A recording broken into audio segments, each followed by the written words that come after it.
Welcome to MgoBucks. We're here with another video. If you guys could please like and subscribe to the channel, it'd be greatly appreciated. Today, we've got an excellent show, excellent topics. We're going to talk about the playoffs, the playoff committee, and their the morons in the playoff committee that just came out with their top 10, top 25. And then we're going to talk about the Heisman, Ohio State and Michigan, and will that game, the game, decide the Heisman? So we're going to talk about those issues, a few other things as well. But here with Matt and Diego, how are you guys doing? Doing well. I mean, I would be doing better if we didn't get shellacked by Wisconsin last weekend, but I'm doing all right. Oh yeah, and Matt's here with us as well, representing Ohio State finally. Yeah, I mean, I really this whole thing. I don't want to make our show too short, but I mean, Ohio State's can beat Michigan. CJ Stroud will win the Heisman, and that'll be that. But if you guys want to talk about some other scenarios that are very unlikely to happen, be my guest. Yes, exactly.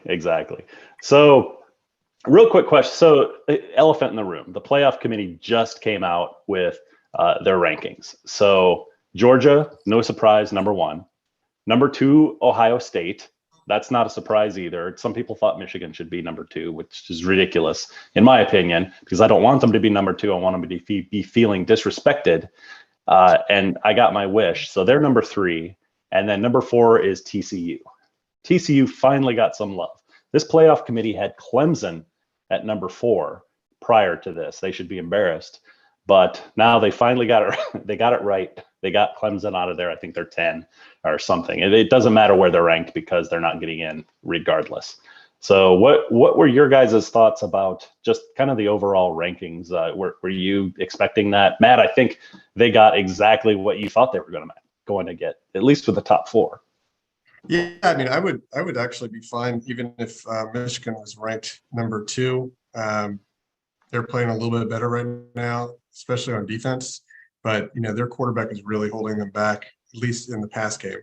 So, I mean, if you guys can get, like I said before, if you guys can get anything from your quarterback, you guys will be unbeatable. But it's just a matter of, you know, how long is it going to take him to be able to play at a decent, competent level, even in the division. But I'm thinking I think as far as the top five go, I would maybe even put Tennessee or Oregon up there. Like TCU they're undefeated, but I mean, I think they could have easily. They have had so many close games this year, and you know, I honestly think they're going to lose this week. They're going to lose to Texas, so this is going to be another one of those things.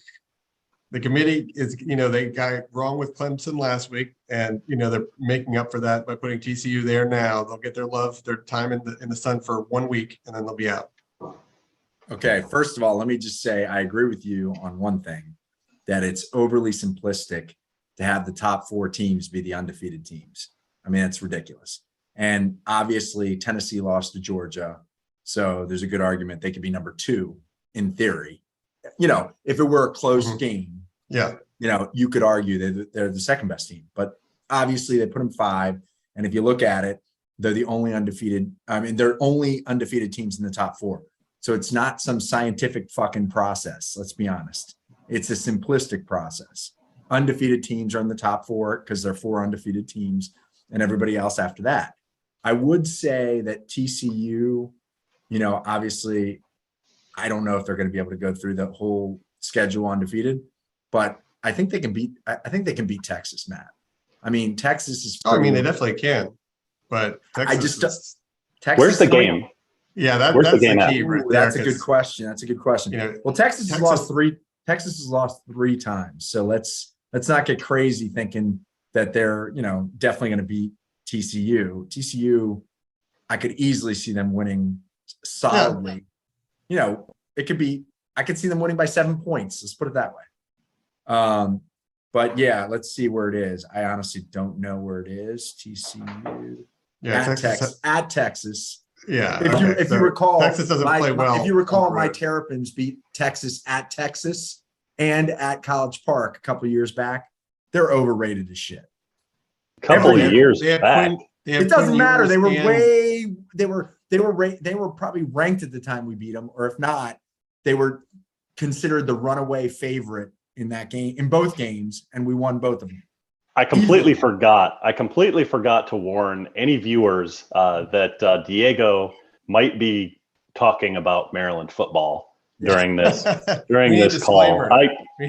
We should have had a disclaimer. I apologize. I tried to keep this from happening.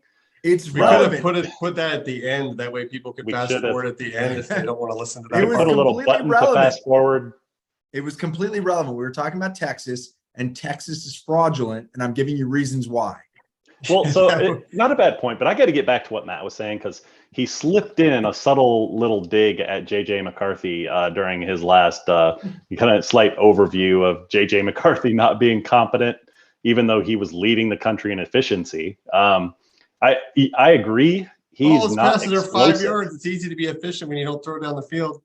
I agree. He's not as explosive as we all thought he was going to be. It could be because it's the Jim Harbaugh offense. I mean, and he can't hit those deep balls. If he was hitting a couple more deep balls, I mean, I think that would be better, obviously. But he's playing really efficiently. They're running. Harbaugh is a run-first offense. That's what they want to do. That's how you beat Ohio State these days. They came out with a model last year with Cade McNamara at quarterback and beat Ohio State. Now, granted, Ohio State's defense is better this year. We'll see what happens. There's a lot of intangibles on the Buckeyes side this year. I would say I'm still picking Ohio State to win that game in a clincher. It's going to be real tight, but at the same time, I think JJ McCarthy is running that offense really, really efficiently and really, really well for what they do.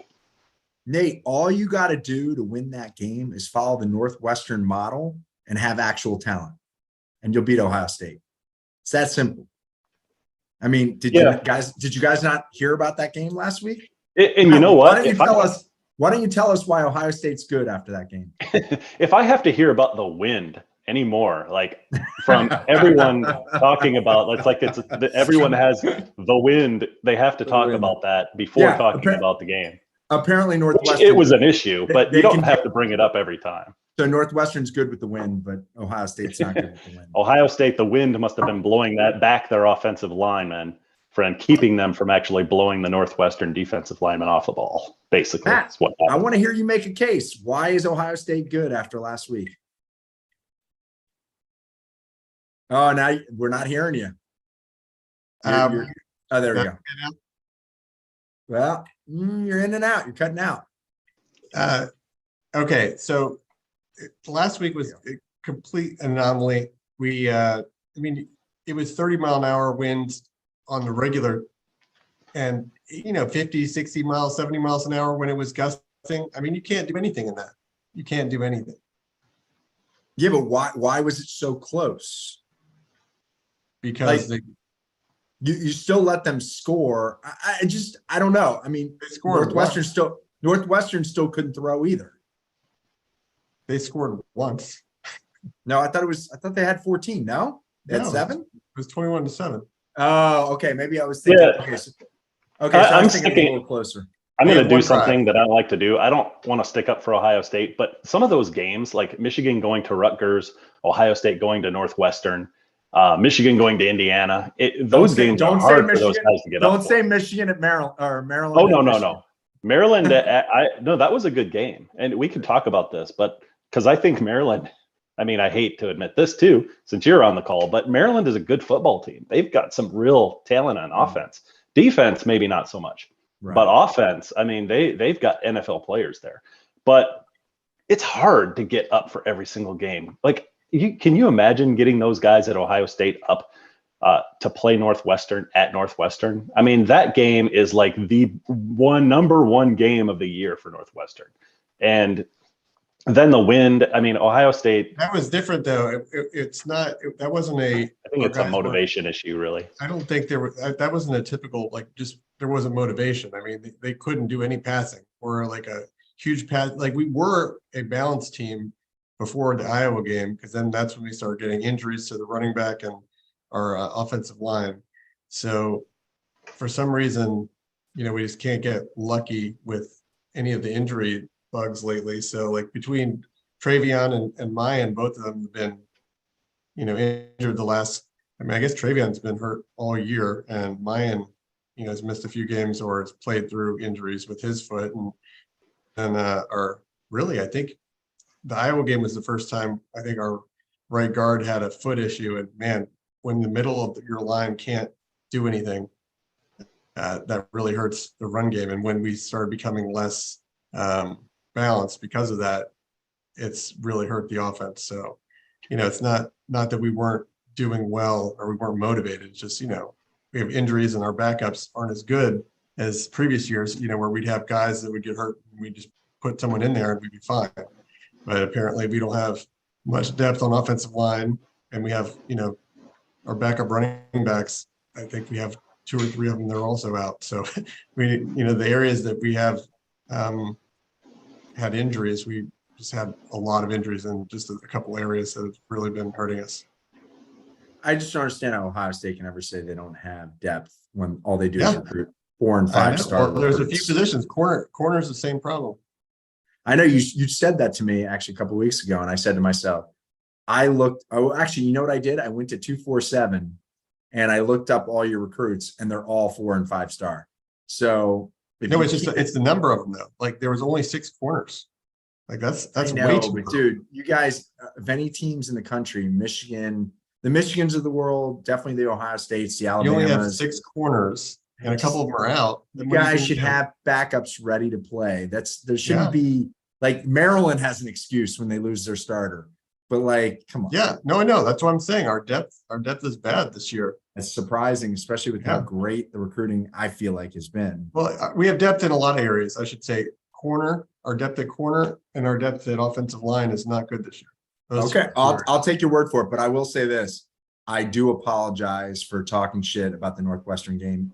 I thought you guys gave up 14 and they scored 21, but it was, you're right. It was 21-7, which isn't an amazing offensive output, but it's great defense. Our defense definitely had issues too. No, I mean, you held them to 7 points. That's good. But they ran too much. So they got a lot of yards doing the Wildcat and stuff, and it took too long to adjust. So there was legitimate problems with the defensive strategy. We were using a nickel.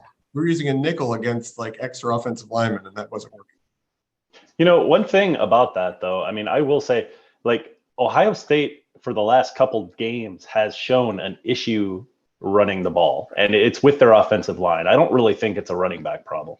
I know they've been injured, sure, but in the middle of the line, like just not blocking very well. Yeah. I mean, they should have wind or monsoon or whatever. Ohio State should have been running the ball on them. You don't have to throw a pass the whole game. Ohio State should have been running the ball on Northwestern. Northwestern's won 1 game this year, their first game of the year. There is concern. I don't necessarily think, because we're always talking about these things in relation to what's going to happen versus Michigan, as we should, but I don't think they're going to play that badly. Like, we're not going to get the same Ohio State team that played Northwestern.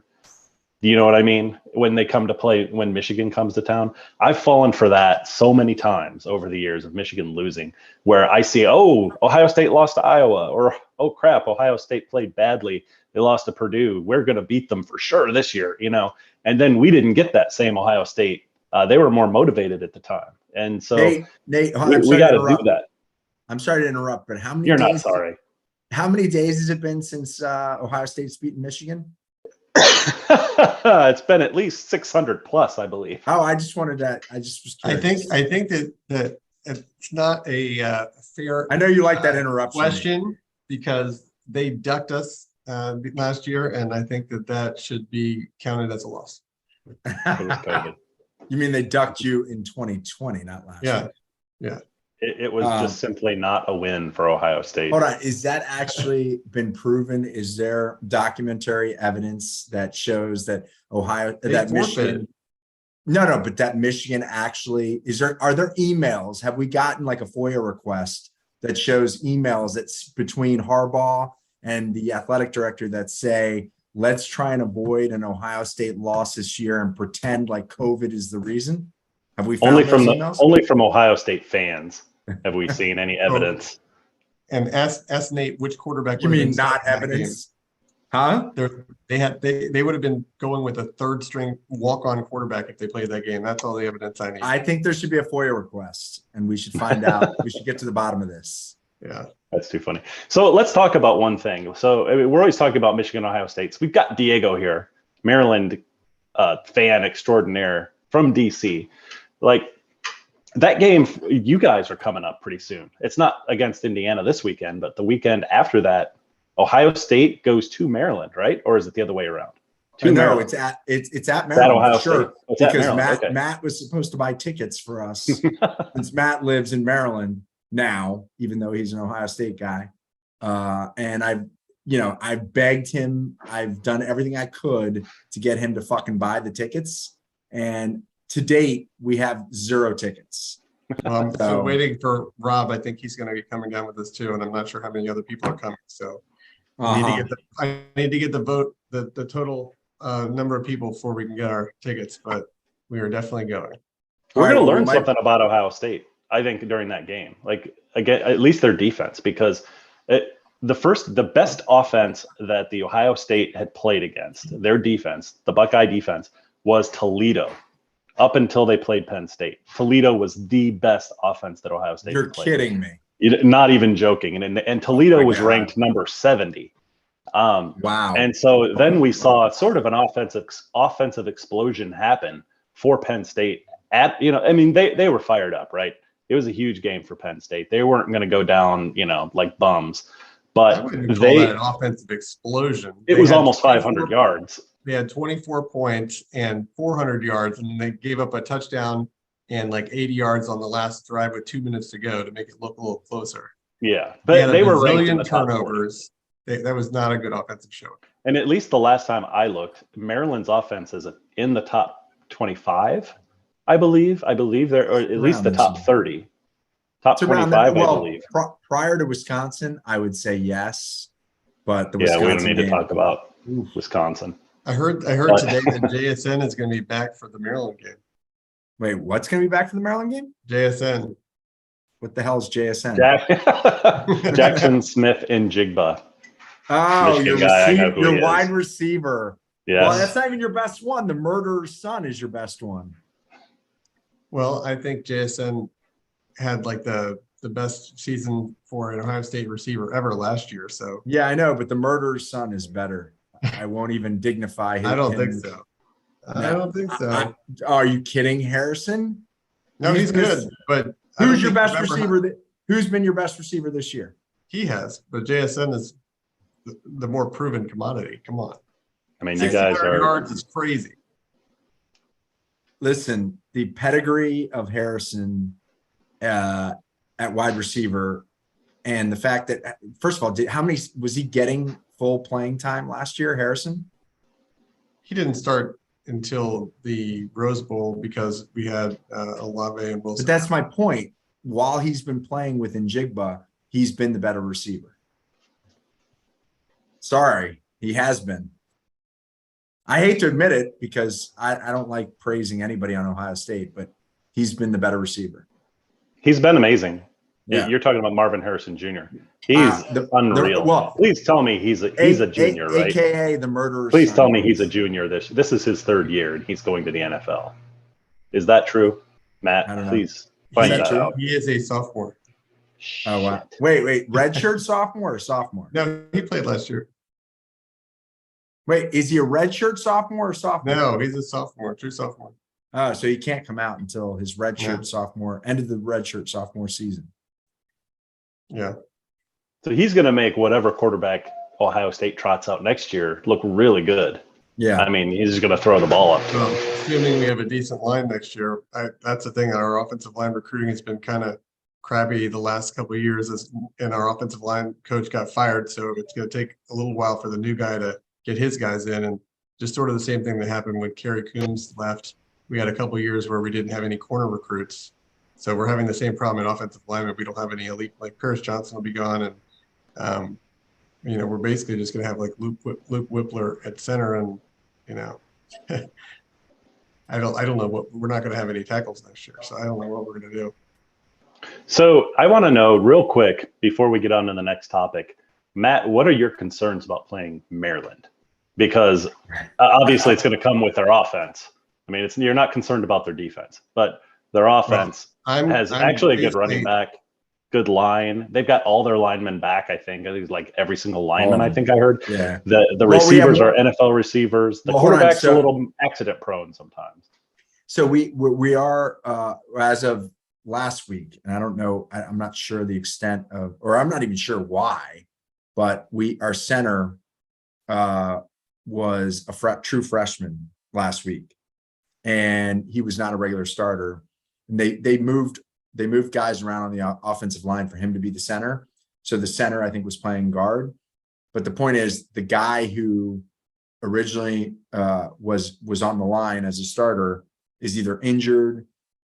Hopefully it was just like, some non-injury related reason that he didn't play, but I'm not 100% certain. I'm assuming it is an injury. So we may have our center out it's not technically our center, but one of our linemen out, and we may be forced to play a freshman center. So, sounds like Diego's making excuses in advance. No, I'm just saying that line that came back is missing one of their starters. That's all. Okay, gotcha. I'm not making excuses. Yeah, and to answer your question, I'm basically just concerned about injuries. If Cam Brown has been out the last few weeks, and if he is still out, then we're probably going to give up some yards because the replacement hasn't been the best. Will it be almost 300 yards like you gave up to McFarland in 2018? Oh no, our run defense will be fine. I'm worried about the receivers. Dude, that was the most impressive running. Like this, it was, I think, second all time in Maryland history, and we did it against Ohio State. I mean, how many fucking 70-yard touchdowns did McFarland have that day? We lost. Honestly, okay, I don't know if you guys remember this. We literally had a chance to win the game in the final seconds. All we had to do, it might have even been a 2-point conversion to win the game. Yep. And all we had to do was throw to a wide open wide receiver in the end zone. And our quarterback threw it like 4 feet away from him. And it was incomplete. We lost 52-51, I think. Was that right? I mean, it was the most incredible game from the standpoint of the fact that nobody thought Maryland could compete with Ohio State that year. And also, nobody thought that our quarterback had like fucking, I don't even know what you call it. He had like Parkinson's. Instead of being able to throw like an easy fucking dump, like 5-yard pass, literally into the end zone, a wide open wide receiver, not an Ohio State guy anywhere around. He throws it fucking 4 feet wide, and we lose the game. And to give you an example of how bad our defense was that year, your running back the next week had like 12 yards rushing. We should have fucking won that game. It's so ridiculous. Like Ohio State was not defending that play. I mean, it literally was a matter of. Well, we weren't defending anything that day, so I don't know why. No, I know, but I'm saying we should have won. We should have won 53-52 or whatever it was. I'll be right back, guys. You guys can continue for a minute. What, you can't fucking really? Is this what happens? Did he forget to use the potty before he got on here? What kind of an adult? What is this? What kind of an adult can't go 40 minutes without going to the bathroom? I mean, come on. Come on. What's going on here? Unless you're 80. Hold on just a minute. My gosh. That's unbelievable. Imagine if this was TV, like live TV. This is live TV. Well, it's live something, but it's not. It's live YouTube. Well, my goodness. Imagine if he was a highly paid NBC, Lester Holt, and he's like, "Oh, I'm sorry, I have to go to the bathroom." Those people have contracts and agents. They can do that. Matt doesn't. He doesn't have this kind of freedom to do that. We're gonna have a talk, after this. No, he owns half the channel. So Nate, did you remember that game in 2018 where Maryland? I watched it. I mean, I like watching Ohio State games back then, especially when Michigan was terrible. I loved watching games where Ohio State would do bad because it made me feel like my team had a chance, even though I knew back in the back of my head it wasn't going to happen. I saw that happen, and I thought, "Oh, Michigan's going to run on them. Michigan's going to win that game because they're better than Maryland." It didn't happen. I think Michigan has a real chance this year against Ohio State. I do. Ohio State is showing weakness. Oh, they absolutely have a chance. Yeah. They could totally win that game. And 100%. that's a good segue now that Matt has decided to come back and join us from where were you anyway? What happened? You don't have I to had to tell us put Sarah actually. to Never. bed. Oh, Okay. wait, this is about your daughter? What kind of Hey, that's professionalism is that? all right. You gotta That's have your daughter in okay. bed before these things start. Some things are more important than others. Your daughter's definitely more important. But next topic. Next topic. So Heisman. So right now the betting odds have CJ Stroud #1. Because of this last weekend, Hendon Hooker laid an egg, so he's gone. But so now that elevated CJ Stroud back up by default to #1. #3, surprisingly to me, is Blake Corum, Michigan running back. I'm shocked about that. It's awesome. But when I looked at that, I immediately thought maybe it's very possible. Like, I can't think of any other games or any other players right now that would be able to have like a Heisman game or Heisman moment to win the game, to win that award, other than CJ Stroud or Blake Corum. So You don't think Hendon Hooker against Vanderbilt is going to have a Heisman moment? no, I think he lost it. I think Hendon Hooker's lost it. He'll be in New York, but he's not going to win it. I think if CJ Stroud if Ohio State wins that game, or if Michigan wins that game, is that game going to decide the Heisman? That's a good question. I'd like viewers, everyone, you guys to answer that question too. Are we looking at the game beforehand to know that it's going to decide the Heisman? Let's give Diego, the only unbiased person here, the chance to answer that. What do you think? So I don't even know how to pronounce his name, but I'm all about Max Duggan or Duggan. I should know how to pronounce it. I heard it a couple times. I've already forgotten. But that guy has 24 touchdowns, 2 interceptions. His team is undefeated. If that guy continues the undefeated season and gets even to the playoff, he doesn't have to win the national title. TCU could lose in the playoff. If he gets there, I think he could win the Heisman. I really do. He could, but I think it would have to happen. CJ Stroud and Blake Corum would each have to have terrible days. I don't think that Duggan is going to be in a position to have a Heisman moment. That's the only problem. I think he's a really good quarterback, but his numbers and the Heisman voters, they don't pay attention to that. You know that. Heisman voters like the shiny object. Listen, he's got Texas, which you guys tend to think is actually a game where if he were to win, or if they were to win, that would be a good win. They're 6-3, whatever, regardless of how much I think they're kind of fraudulent. The fact is that if he were to beat Texas in dramatic fashion or crush them with amazing numbers, that would bolster the argument that he is a Heisman worthy quarterback. And then look, he's playing Baylor. He's got Baylor. If he beats them and puts up good numbers, and then he's got, I guess, Iowa State I'm seeing here.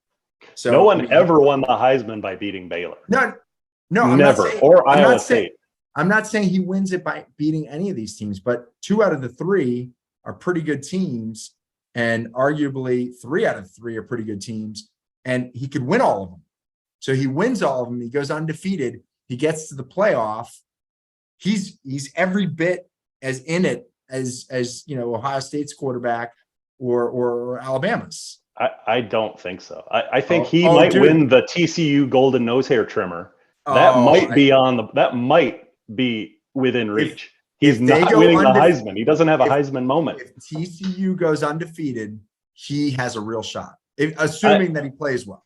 I don't disagree with you that he's an awesome player, though. I mean, he is an awesome player. I can't disagree with you on that. But Matt, let's hear your thoughts. Let's hear some biased thoughts. Well, I think he is a. Is it biased or biased? You know the answer. I agree with Diego. I think you don't know the answer. I think he has a good chance if in the Ohio State Michigan game. By the way, Iowa State sucks. I for some reason thought they were. Yeah. Sorry. If Corum and CJ both have bad games and they continue to be undefeated, I think he has a good chance. And then also the other dark horse is Drake May at North Carolina, who has probably the best stats of everybody. Oh, wow. But he already has a loss, and North Carolina's not going to be winning anything this year. But that's the only reason I bring up Duggan or Dugan. But like, what's he's going to be undefeated Jackson potentially. won at Louisville, and they weren't in the race to win anything when he won. Wait, are you talking about Lamar? Yeah. Yeah, but Lamar was so dynamic, and maybe it was a year where there was Drake May's close. Pretty ridiculous too. I mean, he's not making Lamar Jackson type plays, but he's really good. Okay, all right. I mean, to be honest, I don't know his stats, so I'm not going to argue with you there. I'm just saying if you have an undefeated quarterback that goes at least through the regular season undefeated, all bets are off on who wins the Heisman, especially since Ohio State could easily lose to Michigan. Mm-hmm. Alabama's already lost twice. I think you guys are underestimating the dark horse. I'm not underestimating. I think he's a solid number 3 as far as the person. No, but I'm saying he's a dark horse, but in the event that Michigan beats Ohio State and Alabama doesn't play that well. Huh? And Corum also has to have an average game. Nah, Corum. I think Corum's no. I don't think Corum has a shot. I don't think Corum is deserving because he doesn't. He's not like he's getting all these stats because they only run the ball. He gets all the carries at the goal line, and I mean, not that he's not a good back, but he's not. No, he's a great back. He's a great back. He's not like an super explosive. Whoa. Okay. Hold on. His yards per carry is not that great. Right, we got to talk about. We have to talk about Blake yards Corum per here carry for a second. We gotta. It's 5 something. Yeah, that's not Heisman worthy. But here's the thing. Carries. Here's the thing, and it might be higher than that. He matches. Who were the last 2 running backs to win the Heisman? It was both from Alabama, Mark Ingram, and who's the other big dude? Escaping my brain for right now. For the guy on the Titans. Yeah. What's his name? I can't remember his name. Oh my God! How are we drawing Henry? Yeah, Derrick Henry. Derrick Henry.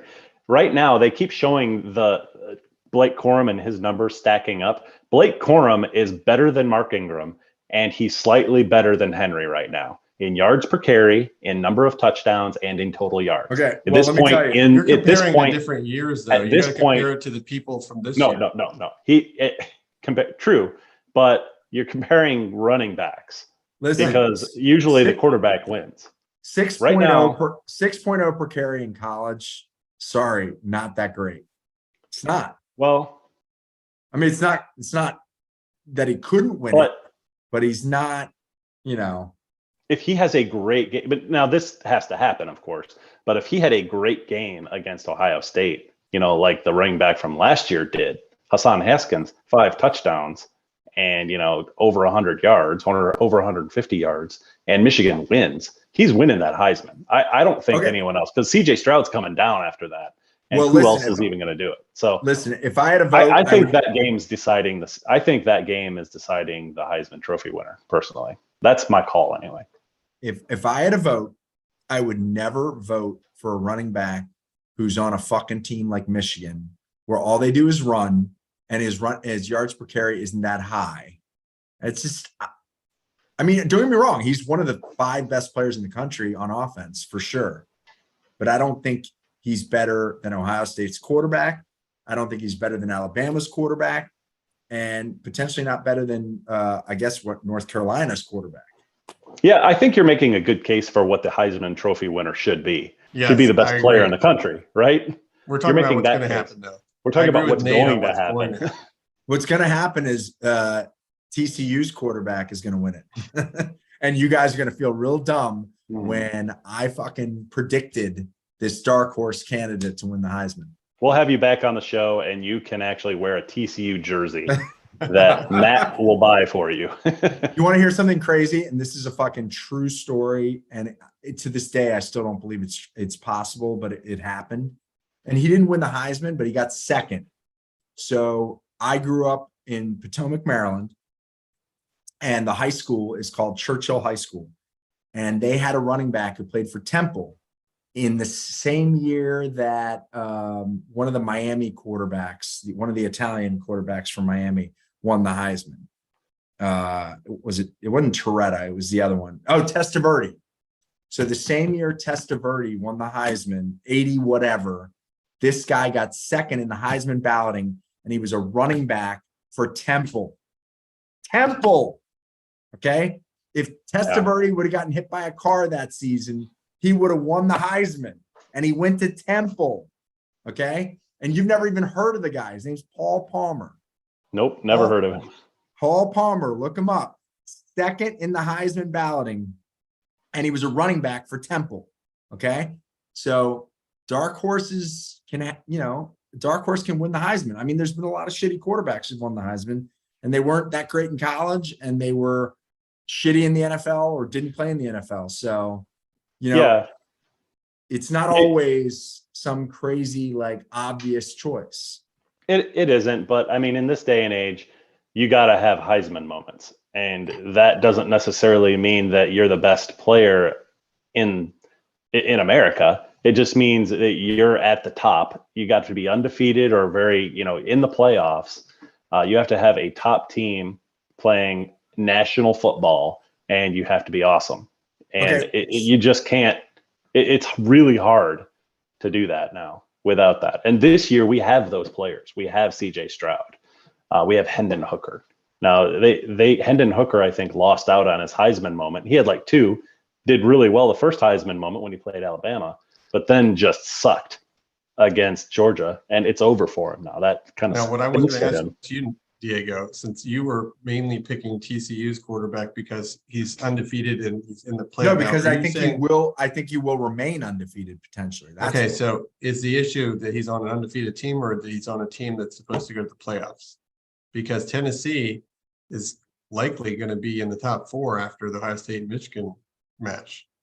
So whoever loses is going to likely be jumped by Tennessee, right? Yeah, but so if you ask me, an undefeated team going into the playoff in TCU, if they were to do that, versus a team with one loss to the number one team in the country. Yeah. Okay. Or what if they both finish, they both lose in the semis, and then the question then becomes really a matter of stats. One team before the Heisman is before the playoffs. Oh, that's right. That's true. That's true. I don't know. Then I think Dugan wins because he'll have 0 losses. I actually think Henderson will win before Dugan. Huh? Henderson would win before Dugan, I think. If we in that situation, okay, but what if Henderson doesn't get to the CJ Stroud, either they lose or he and both Blake Corum have like bad games where they don't really do very much. I think next up is probably Hendon Hooker. I mean, why wouldn't it be? Listen. Any one of them can win. Any one of them can win because there's 3 or 4 guys that can win. But I'm just saying, if TCU, with the schedule that they have, which I think is they can win out. I think that Dugan will have the advantage over any team that is not undefeated, and therefore it's a crapshoot who wins, because how this goes. This isn't about the best player; it's about the best player on the best team or the most the undefeated team. You know what I mean? So a brand team. Well, okay, I think it's a brand team, but if a brand, not saying it's right. Team, no, I agree with you. Right. No, I agree with you 100%. But if if the only undefeated teams are like TCU and Michigan, okay, then you have a question of who's the best player on those two teams, or at least the most definitely the best stats on those two teams among quarterbacks or running backs. I think then you have a Blake Corum versus Dugan, matchup, and Dugan has a shot. Even though Hendon Hooker may be a way better player, Ohio State's quarterback may be a way better player, and Alabama's quarterback may be a way better player. So what I was going to say, Diego, too, on top of that, the other thing that is really important on all these awards, whether it's not just the Heisman, but for All-American awards and everything else, it's a lot of times what you did the previous year or basically the majority of this current season. So, Bryce Young and TJ Stroud got a lot of the hype because of what they did last year. They were good this year too, but, a lot of that was because everyone knew who they were already. Now, Hendon Hooker didn't have that last year as much. No, what are you talking about? Last year, Hendon Hooker threw 30 touchdowns, 30 touchdowns and 3 interceptions. I know, he wasn't considered like a Heisman. I know. A lot of people said he was going to be good this year. He should have been. He was going to be good this year because of him. But I'm saying he wasn't anywhere near the front of the Heisman list until No, I start agree. smoking But, everybody. dude, I think he's paid his dues last year. Where Hendon Hooker, if it were a fair competition, could easily be deserving of the Heisman. He has the fame at this point after what he did last year. So I don't think he's a great example of a guy like coming out of nowhere who can't win it, like Dugan maybe, who doesn't have enough people on board with him because he's new. I think Hendon Hooker last year put him on the map. So, I mean, if it really were about the best player, that's probably not the best example. I meant sort of he did have good stats last year. He just wasn't like a front runner for any kind of award. Yeah, because they were 7-6. Yeah, because they were not. But he was ridiculous last year. I mean, I haven't looked at all the, the stats of all the players, that went to New York or whatever, and that were, on the Heisman ballot. But I would say you could stack his numbers up against any of them last year. He just didn't have the quality wins. Right. Hendon Hooker last year. And the other one would be he didn't have the quality wins Nix against the other Heisman horse. candidates. I mean, he barely. I mean, Nix. They're almost 500. His stats are insane this year. Bo Nix is a dark horse. I think that, and we'll talk about this some other time, but because I actually have to get going. But what happens after Michigan or Ohio State loses? Like, that's going to happen. Who slides in there at that fourth spot? Because TCU is probably deserving. It's like it would be Ohio, it would be Georgia, Ohio State, or Michigan. I don't think we're going to get 2 Big Ten teams in and 2 SEC teams in. I think that the committee is going to try and get the West Coast in if they can, because we've still got USC with 1 loss, and UCLA. We've got UCLA and Oregon, and whoever wins. Wait, Oregon only has 1 loss? They only have 1 loss to Georgia. 48-3. The number 1 team in the country. They lost. Georgia beat him like Georgia. 48-3 or something. Oh, yeah, wow. But you would have a West Coast team like that with 1 loss, and they won their conference, versus Michigan, who loses to Ohio State and didn't win their conference. I think we got 1 Big Ten team in this year, and that's it. I disagree. I think if Ohio State loses close, then they will definitely stay in. And I think Ohio State maybe. And if Michigan loses close, your schedule is really hurting you, but it's a close game and it's an away game. So that could potentially keep you at 4. But the real problem, though, is going to come is what happens if LSU or something like that. What happens if LSU beats Georgia in the SEC title game? How many losses does LSU have? 2. So they're out. No, they beat. They would be in. They're in. If Georgia goes in and beats Georgia, it won't matter if they have 2 losses. They're in. I agree with you, Matt. I mean, it's crazy, but then LSU is 7. LSU would have beaten Alabama and Georgia. Even with 2 losses, they're 7th. Yeah, I mean, they would be in. That shows you how screwed up this system is that we have. Right now. I agree. That's why we're getting 12 teams next year. It should have been 8. In my opinion, it should be 8. It doesn't. So that's like the worst case scenario is LSU beats Georgia. So then you have LSU and Georgia in. The winner of Ohio State Michigan is in. And then who's the 4th team? Is it if TCU is undefeated? I guess they would be in. Yes. TCU undefeated. TCU undefeated is getting in. Yeah, they're getting. They should. Yeah, I agree. They will. Undefeated, wins their championship, wins their conference. Yep, they're in. Yeah. If they lose 1 game, they're toast, though. Yeah, they'll give it to a Pac. They'll give it to a Pac-12 conference winner, I believe. It'd be funny though. It's like, so Tennessee is going to be winning their next 3 games by 50 points against those cupcakes. I wonder if there's going to be any question about them jumping into that 4th spot over TCU, even if they have, because all of TCU's wins are super close too. Yeah, I mean, that shows you how screwed up the system is. It's not a fair system. Agree. Thank God that right now it's no longer an issue. Yeah. Next year, but the committee can be the worst version of themselves for 1 more year. Hold on. Wait, so it's only 1 more year that we have to deal with this shit? This year. 2024, I thought. Oh, maybe it is. Maybe it's 2 But years. I think that they were going to try to make that happen a year earlier if they could. So I think They they're going to try to do it should. next year. What's the holdup? What's the problem? How is this hard to implement? Well, they have to get out of the current deals, and the current contracts were to 2024. Yeah, but what about the contracts makes it hard to get out of? Who are these entities that are in the contracts that would hold that up? You know what I mean? Like, I don't know. Yeah, like you're saying, I'm not you're sure. saying contracts, and my answer to that is who's holding it up? You have The people guys that involved. From sit in what I'm big hearing, there's going chairs to be and so white much wigs. money in the playoffs that they are going to be able to find a way to pay whatever the fee is to get out of them.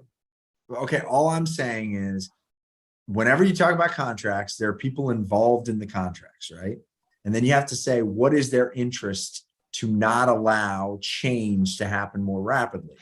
Well, here's my opinion. Is that think about all the planning that has to go into that, into a college bowl season. I mean, it's not something you pick up. You pick up and like, hey, we'll just change the bowls this year. They can't do that. There's too much planning, too much money, too many commitments that are made. I think there's more money if they change it faster. Yeah, they're going to lose a bunch of money and it'll happen. be crazy. Yeah. No, I think there's more money to be made. I don't know. Yeah. We don't know the financial aspects of it. Yeah. Or the timing. Point, yeah. But to the extent that it can happen, it would happen as soon as it could happen. Yeah. In other words, and a lot of schools would have to agree to it too. Right. But I'm saying they're not just throwing out a date in advance for no reason. They would implement it like next year if they could. The question is, if they could. So let's try to focus this down and end this in the next 2 minutes. I want everyone to say what they think their final four is going to be for the playoff and their Heisman winner. So I'm going for CJ Stroud. I think my final four are going to be Georgia, Ohio State. God, I don't know if I have faith in TCU to keep winning. I think it's going to be like Georgia, Ohio State.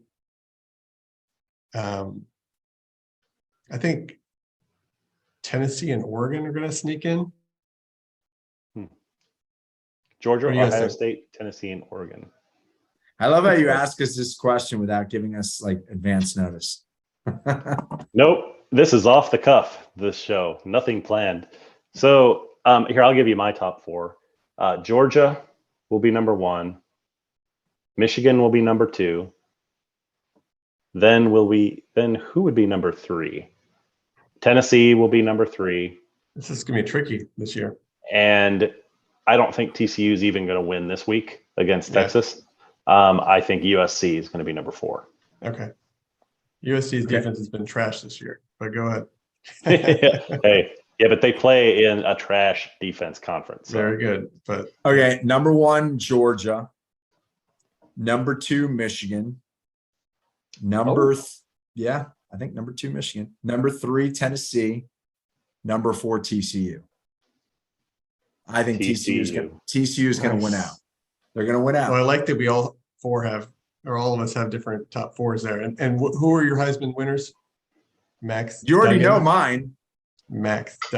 You were saying he was your dark horse. So you thought he was like at a decent chance, but you actually think he's the favorite? I don't know if he's the favorite. I think he's going to win. Okay. In other words, if he wins out, which I think they can win out, he will win. And Nate, who do you think? If I'm picking Michigan to beat Ohio State kind of in the last second there, but if Michigan does beat Ohio State, Blake Corum would have to have an amazing game. They're not just going to win that in any other fashion. No, Blake Corum would have to have an amazing game. And I think that would be it's going to be a huge stage. It's going to be number two versus number three, national TV. Yeah, well, I mean, he'll help, but Corum would have to have an amazing game. And I think that's the stage. That's the big stage you need as a Heisman. You have the Heisman moment. You have the Heisman game. You beat out a team that has the leading Heisman. I think that it just makes too much sense. Okay, living in the 90s still. I hate to agree with Nate, but he brings up a good point.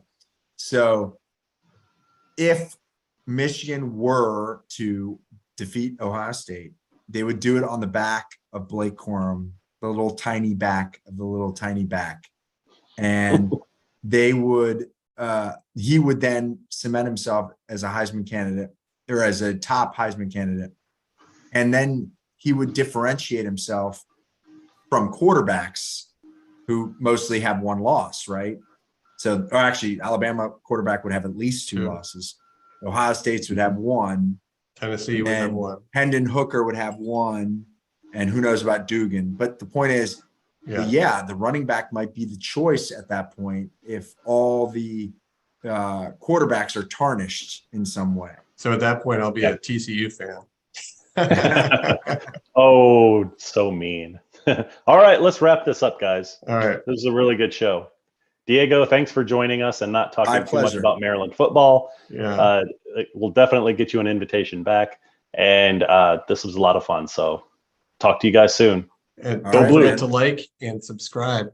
Invite me anytime. I had a blast. Awesome. All right, go Bucks. Go Blue. And go Terps, baby. There you go.